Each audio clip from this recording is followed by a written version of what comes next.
Εγώ είχα ψώνιο με το τραγούδι, σαφώς.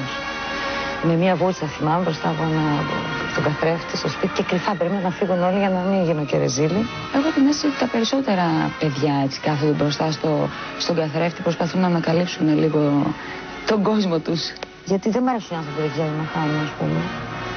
Θέλω να προσπαθούμε να κερδίζουν, αλλά άμα χάσουμε, χάσαμε. Φαντάσου, ας πούμε, να πήγαιναν κάποιοι να δουν τους Ολυμπιακούς Αγώνες, Φερπίν.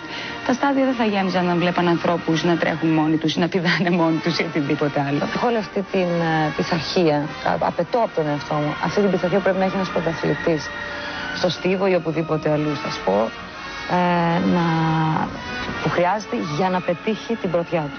Το ποιος είναι καλός ή όχι είναι κάτι που το ορίζει ο χρόνος και ο κόσμος. Υπάρχουν άνθρωποι που δεν έχουν ιδία προσωπικότητα, δεν έχουν καταφέρει να έχουν ταυτότητα σε αυτό που κάνουν και πάρα πολλές σταρλέτες, ξέρεις, που ξαφνικά με ένα σουψεδάκι ή με κάποια συγκεκριμένη κόμη, ας πούμε, και ένα φουστάνι που το έχουν βάλει. Μου πηγαίνει το κόκκινο, ναι.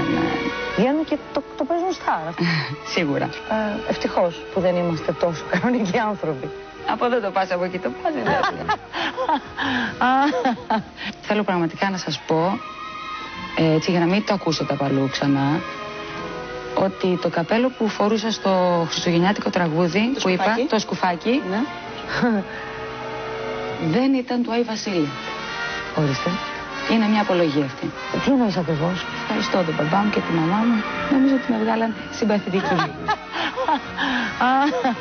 Προκαλείς. Χαίρομαι πολύ που βρεθήκαμε και τα είπαμε. Επιτέλους, πριβέ. Καλά Χριστούγεννα σε όλο τον κόσμο. Και σε σένα.